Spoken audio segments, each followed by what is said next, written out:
بسم اللہ الرحمن الرحیم۔ تحریک لبیک پاکستان کا جو حکومت کے ساتھ معاہدہ ہوا اور 20 اپریل تک حکومت نے ٹائم لیا ہے، تو اس پہ بہت ساری باتیں سوشل میڈیا پہ گردش کر رہی ہیں کہ کیا ہونے والا ہے، کیسے سفیر نکلے گا، کیا طریقہ ہے، حکومت کیا کرے گی اور اس کے اگینسٹ پھر ٹی ایل پی کیا کرے گی۔ کچھ چیزیں جذبات کی نظر ہو جاتی ہیں۔ حکومت کا جو ٹی ایل پی کے ساتھ معاہدہ ہے، اس کے مطابق 20 اپریل سے پہلے انہوں نے یہ بل جو ہے یہ قومی اسمبلی میں یا سینٹ میں کسی ایوان میں اس کو پیش کرنا ہے، اور وہاں اتفاق رائے کے ساتھ تمام پارٹیز وہاں پہ موجود ہوتی ہیں۔ تو جو فیصلہ وہ ہوگا وہ تو بعد کی بات ہے، لیکن فرسٹ آف آل یہ ہے کہ انہوں نے اپنا یہ وعدہ بھی ابھی تک پورا نہیں کیا کہ ہم یہ آپ کا مطالبہ جو ہے یہ ایوان میں رکھیں گے۔ اب آپ دیکھ رہے ہیں کہ صاحبزادہ سعد حسین رضوی ماشاءاللہ نوجوان قائد ہیں،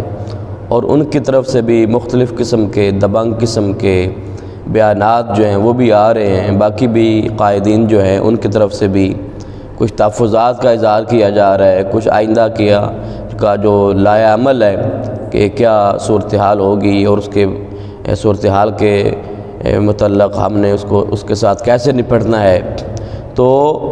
ایسی صورتحال میں سب سے پہلے جو بنیادی چیز ہوتی ہے وہ یہ ہوتی ہے کہ جو ٹائم آپ نے خود ہی دیا ہے، جو ٹائم آپ دے چکے ہیں، تو پھر کم از کم اس وقت تک انتظار کرنا چاہیے۔ اور پھر اگر حکومت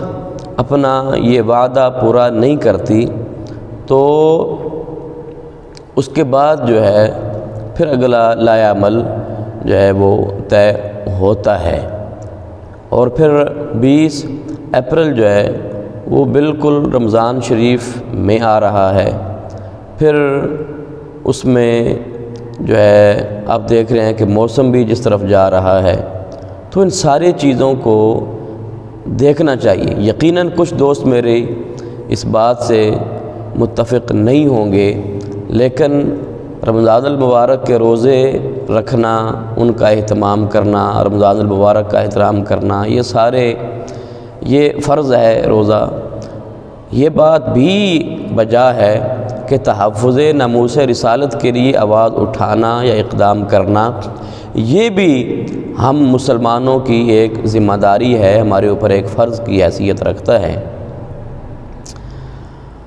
لیکن ہر چیز کا ایک وقت، دیکھیں کتنا ٹائم گزر گیا، تو یہ معاہدے ہوئے، پھر ٹائم ہوا، پھر آگے ٹائم گیا کہ جی وہ لکھنے میں غلطی ہو گئی۔ تو بھائی جو ٹائم ہم نے خود دیا ہے سامنے والے کو، تو کم از کم تحمل کے ساتھ، صبر کے ساتھ، ہاں ریمائنڈر دینا ایک الگ بات ہے، لیکن جب تک وہ ٹائم آ نہیں جاتا تو تب تک ہم یہ بھی تو نہیں کہہ سکتے کہ ہمارا وعدہ جو ہے وہ پورا نہیں ہوا یا ہمارا وعدہ پورا کیا نہیں گیا۔ تو یہ ساری چیزیں جو ہیں ان کا وقت کے ساتھ تعلق ہے۔ وقت آنے پر جس طرح وہ سعد رضوی نے بازو پر کیے کہ ہم جانتے ہیں کہ کس طرح سفیر کو نکالنا ہے، تو یہ ساری چیزیں جو ہیں وقت آنے پہ سارے آپشنز جو ہیں وہ موجود ہیں اور سب کے پاس موجود ہیں، اور ہر ایک کو اس میں اپنا اپنا حصہ اور اپنا کردار جو ہے وہ ادا کرنا چاہیے، لیکن حکمت عملی کے ساتھ، تدبر کے ساتھ اور سوجھ بوجھ کے ساتھ، حالات کو سامنے دیکھتے ہوئے ایسے فیصلے ہوتے ہیں۔ اور سب سے پہلی یہی بات ہے کہ جو ٹائم خود ہی دیا ہے حکومت کو تو وہ ٹائم پورا ہو لینا چاہیے، اس پہ انتظار کرنا چاہیے، اور اس کے بعد پھر انتہائی اچھے اور احسن انداز سے جو ہے اس کا ریئیکشن ہونا چاہیے۔ اللہ پاک ہمارے ملک پاکستان کی حفاظت فرمائے، امت مسلمہ کو اللہ رب العالمین آپس میں سلوک، اتفاق، اتحاد، محبت و اخوت نصیب فرمائے، آمین۔ جزاک اللہ۔